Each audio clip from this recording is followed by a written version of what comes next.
what is just-in-time compilation? It's a mechanism where you want to, before you execute something, perhaps in an interpreter, you want it compiled to native code, mainly for performance. It's a very common implementation technique. All the cool languages have it. For example, Python, Smalltalk. Smalltalk has had it forever. Java, JavaScript. And when you want to do just-in-time compilation, you have to decide when does it pay to actually compile your code. It's probably suboptimal to compile code you'll never execute, or only execute once. And you do that either by heuristics, perhaps with help from your compiler, but also the main technique is runtime profiling. So you actually notice, well, I'm executing this code a lot. Let's compile it. And when you have decided what to compile, you should also decide on how much to compile. And it's usually a trade-off, because if you're having an interpreted language, your bytecode is probably much more compact than the native code.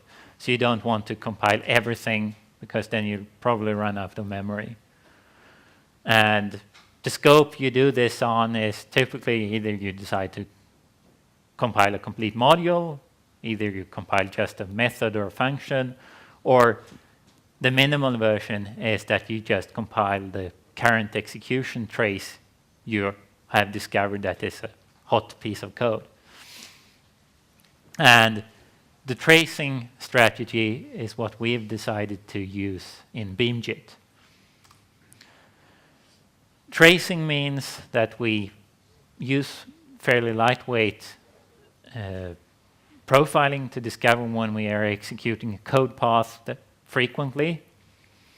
And then when we have discovered that, we follow the execution path and record the execution trace until we get back to the same place we started from, because then we've found a loop.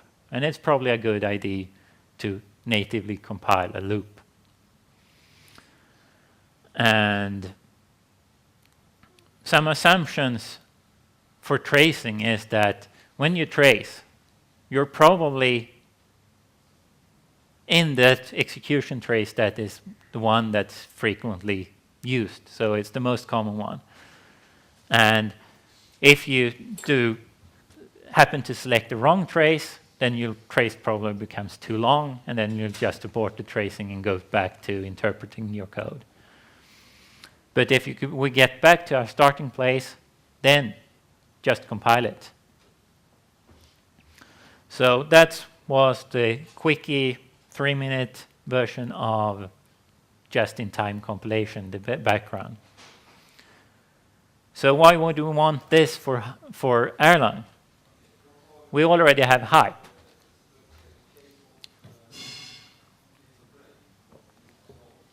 These are the number, or at least 4 main reasons.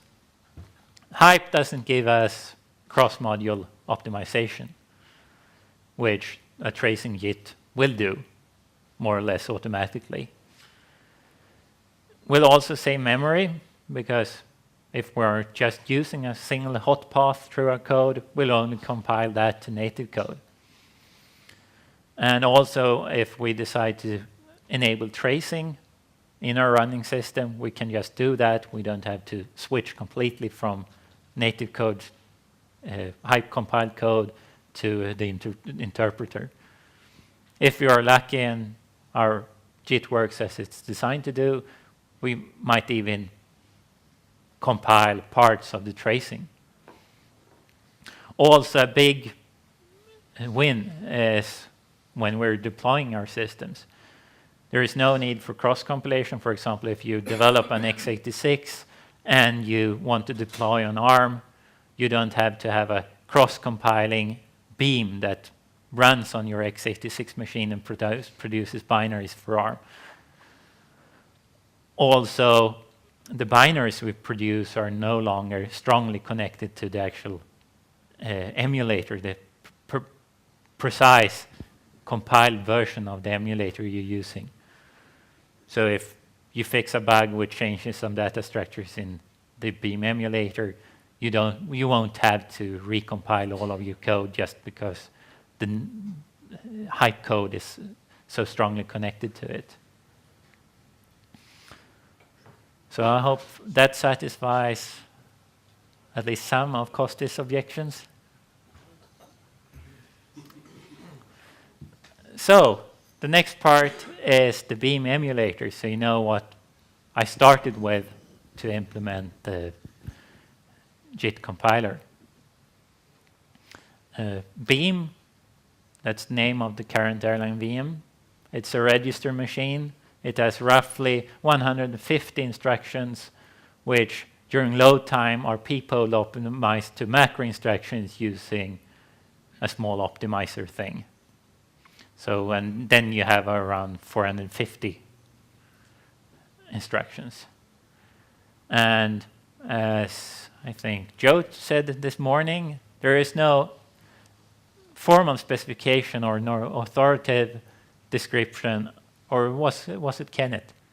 You said that there was no full formal description of the current VM, yes. The instruction set. That's missing, yes. Yeah, and you usually see that there is, once a year there is someone asking on the mailing list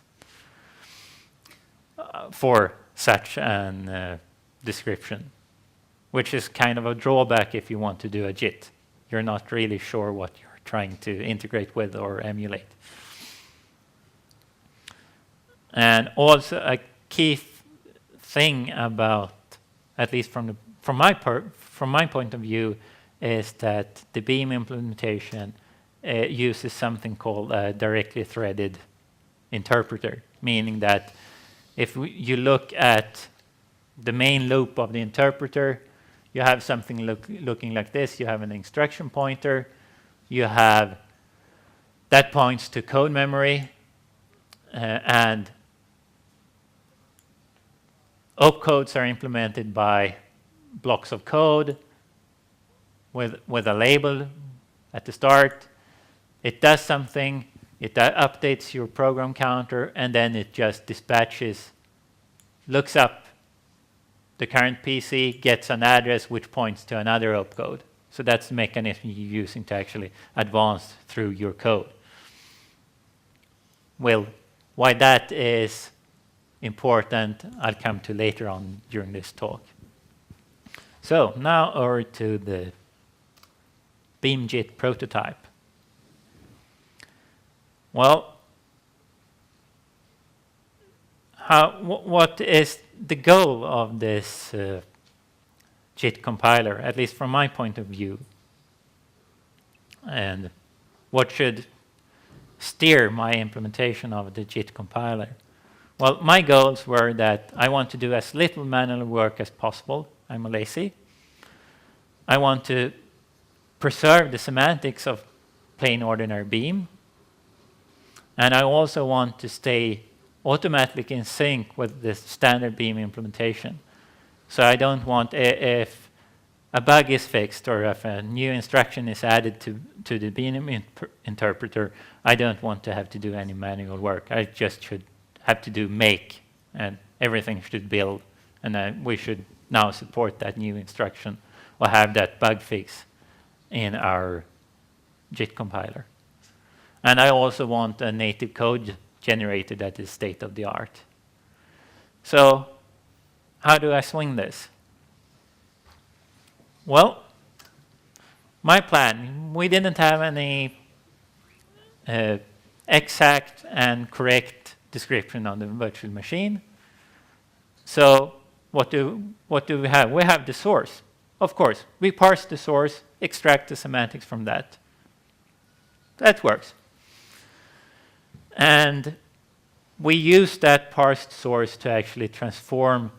We transform it to get those pieces of functions and implementation that we need to create our JIT. This is somewhat in contrast to other languages where they've actually tried to write their interpreter in the language itself and then using some tricks, they actually make the interpreter written in the language itself to both double as the interpreter but also as a JIT compiler. There are at least two examples I know of. For example, for Python, it's called PyPy. It's a Python JIT written in Python itself. And there's also another one called COG for Smalltalk. And this is perhaps quite a tall order. And so how do I get this working? Well, I use a very powerful toolkit called LLVM. The name stands for low-level virtual machine, but it doesn't have very much to do with virtual machines anymore. It's a compiler construction toolkit.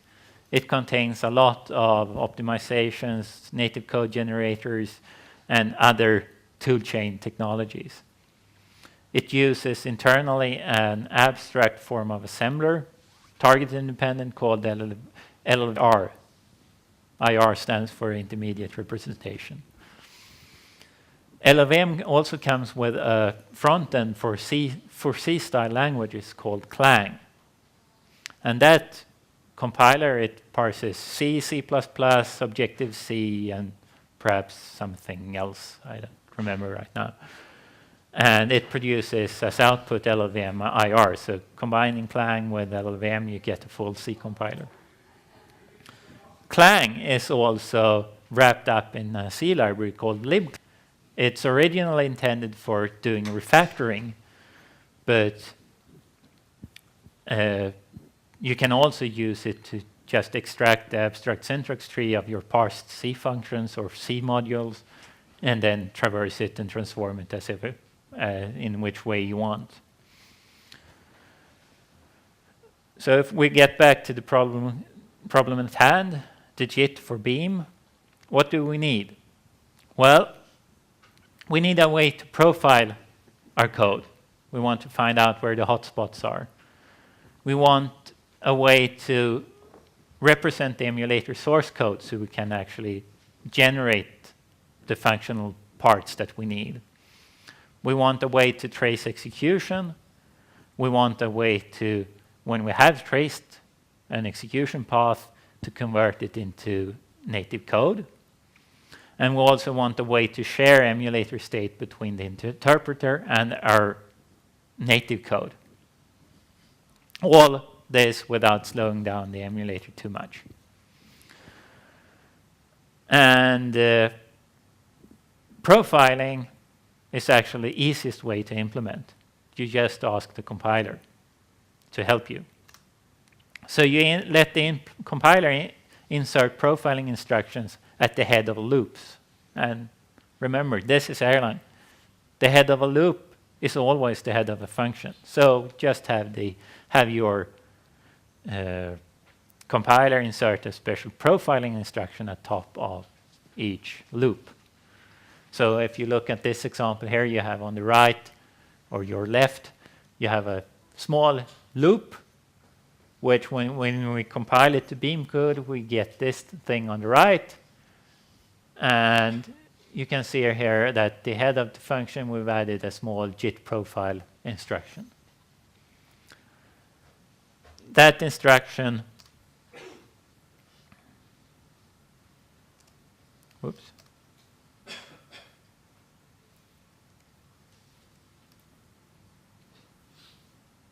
Yeah.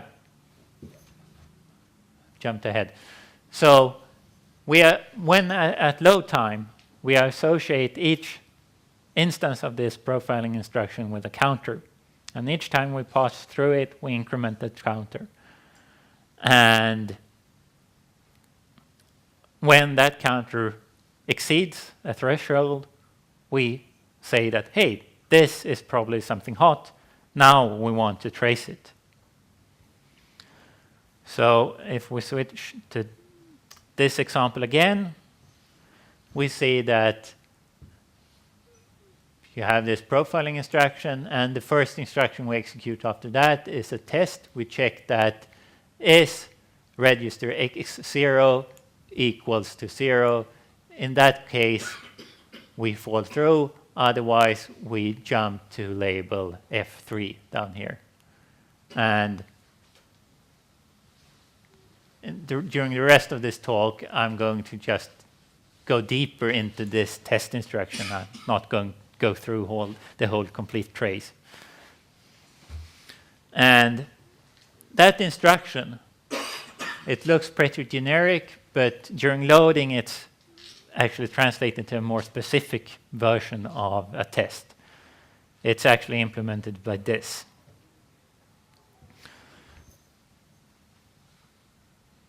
Is equal exact immediate FRC, meaning that it takes an immediate value, namely the 0, and checks if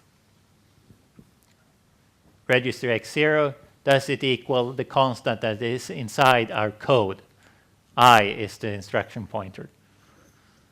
If that is not true, we go to a label here, where we update our instruction pointer, and then we dispatch away to some other opcode.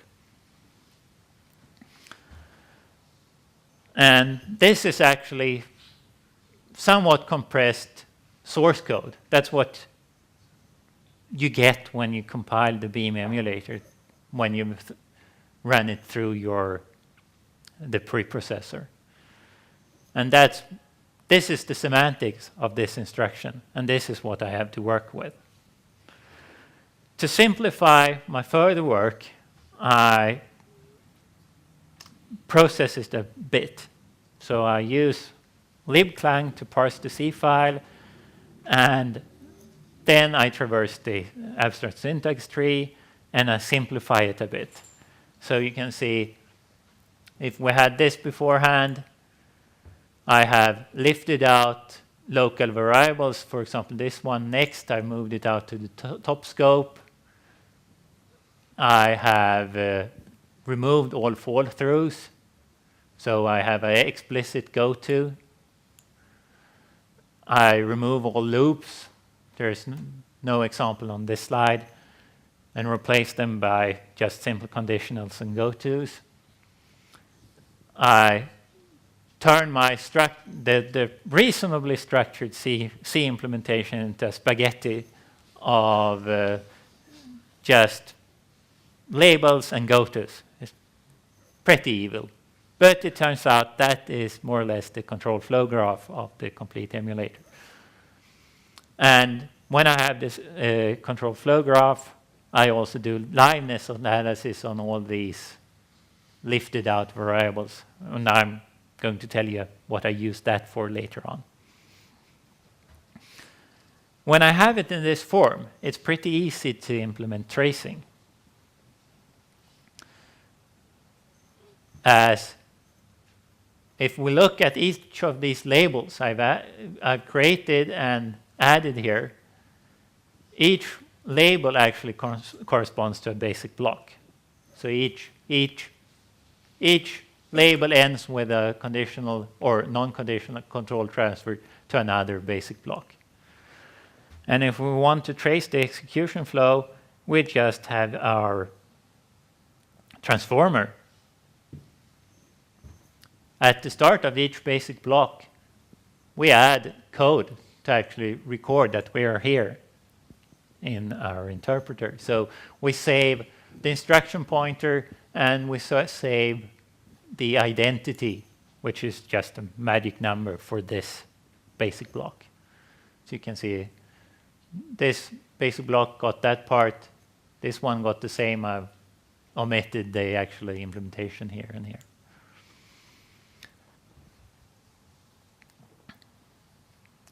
So how do we turn this on? We don't want to run this all the time. Well, we generate two versions of each basic block. One without the trace code, and one with the trace code.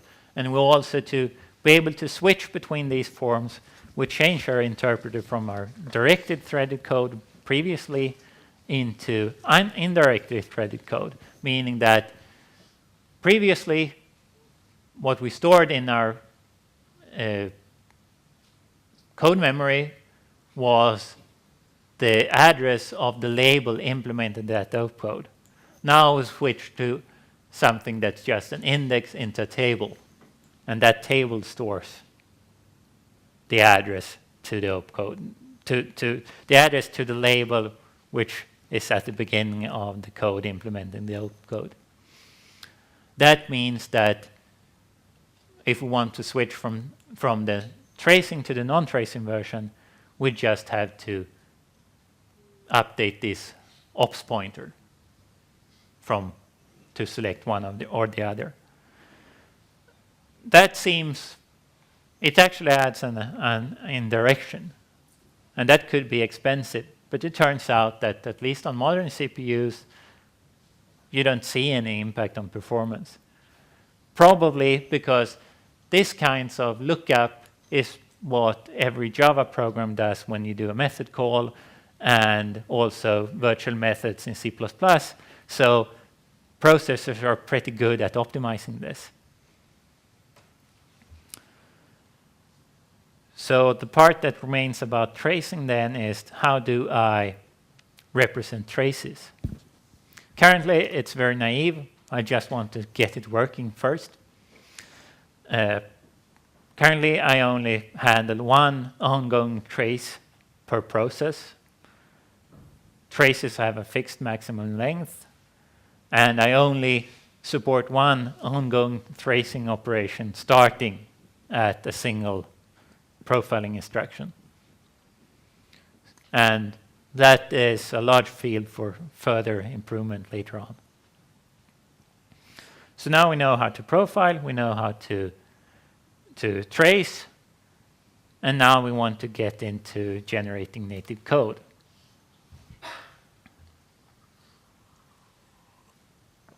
And for that, I want to use LLVM's optimizer and native code generator.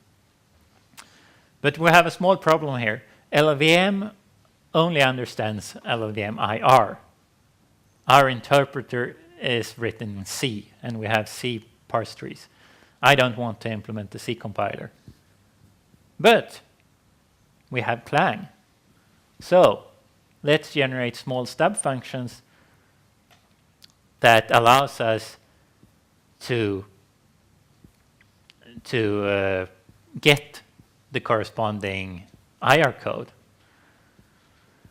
And then at runtime, during initialization, we let our runtime system read in these stubs, pre-process them a little to get that the actual implementation, the code inside these stubs. And then when we have a trace, we traverse the trace and glue bodies there.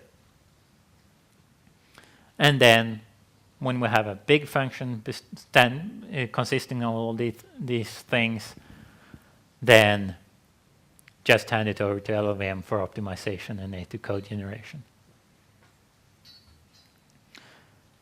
And here's some example of these stubs. So there's same old implementation, same old instruction here.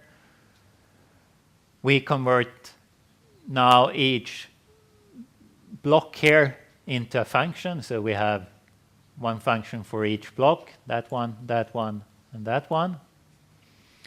To make it simple for our work, when we actually try to extract the code, we let these stubs return either if they end with a conditional, we let them return the result of that conversation, or if they transfer code somewhere or to transfer control somewhere, we let them just return the new instruction pointer.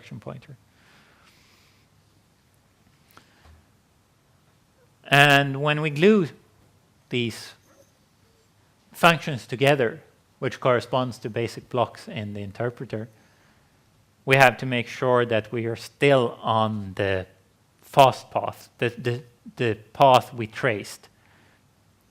And it could happen that we actually fall off that path if, for example, we reach the end of a list. Then we should probably not go on as if we were still traversing the previous elements in the list. So we have to, when we glue basic blocks together and we encounter a conditional branch, we have to make sure that that the result of that branching is the same as before. And we do that by inserting conditionals that we're still on this fast path. Otherwise, we fail and return the identity of the basic block where we should continue execution inside the plain old interpreter. So assume this trace function is our compiled trace. I have omitted the end of it. I just have the start part, which is this test. We do the test here.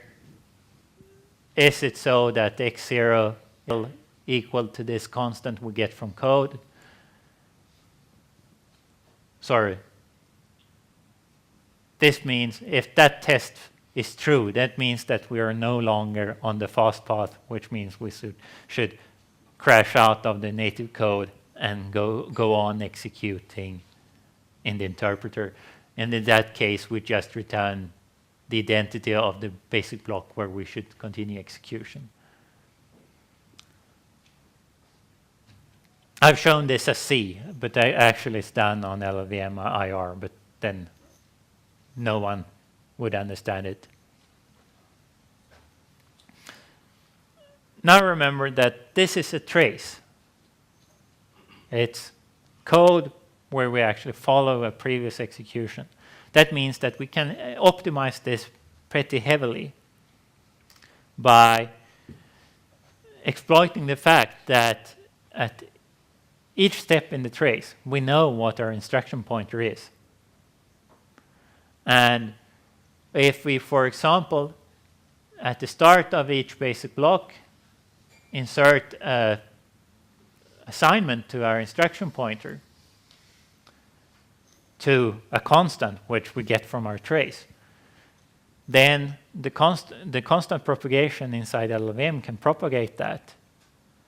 And if we also teach our optimizer that anything accessed by a constant offset relative to our instruction pointer is a constant.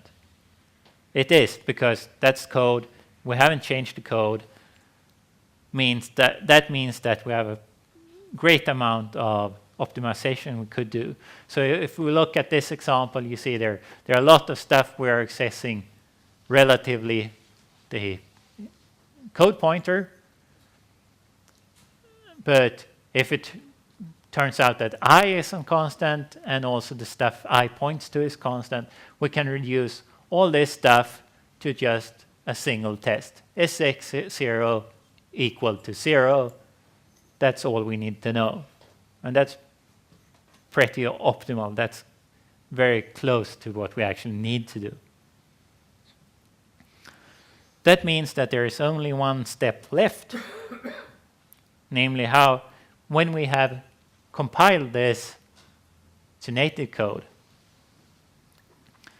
what should we do? We have to execute it in some way. And that is added complications. As the interpreter keeps much of its states in local variables, they are not visible if you do a function call somewhere else. So we need a way to pass that state to the native code. We could do it by collecting all these states into a C struct and then share that through a pointer between the interpreter and the native code.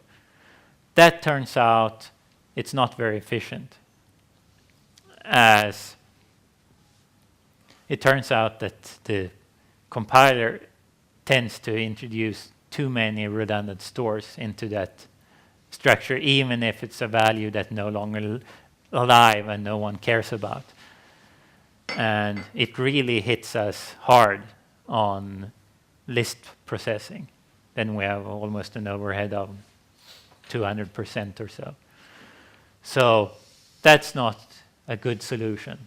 But a better solution is actually track what is needed by the native code and then copy those particular values over. And we do that through marshalling the state through a specialized buffer, which we use to initialize the local variables inside our native code. And we do the opposite when we fall back. And it's here we actually use the liveness analysis we did on the control flow graph to actually know what we need to copy, both when we enter native code and when we exit from native code. So we only copy these things that are actually live. And of course, like anything else for this prototype, we generate that. We can extract that and generate it just from the interpreter source code. So does this work? Yes, it does. But only just. I had the first working version a week ago today. So then I execute my first factorial. It's only, there are quite a lot of limitations. It's only Unicode. It uses a fairly naive tracing system. Traces are never GC'd, so I haven't dared running the test suite on it yet because I'll run out of memory. It lacks these previous optimizations I described. The liveness analysis is fairly conservative, so sometimes I copy too much. And therefore, I have decided to not run any performance measurements yet, as I can only be worse than the interpreter right now. There is quite a lot of stuff still to do. I want to implement these optimizations I described previously. I want better management of traces and compile native code, mainly to limit their memory use. I want to improve the liveness analysis. I also want to actually understand code update. So right now, we just lose the native code and it's just garbage. I want to do real performance evaluations. I also want to add SMP support.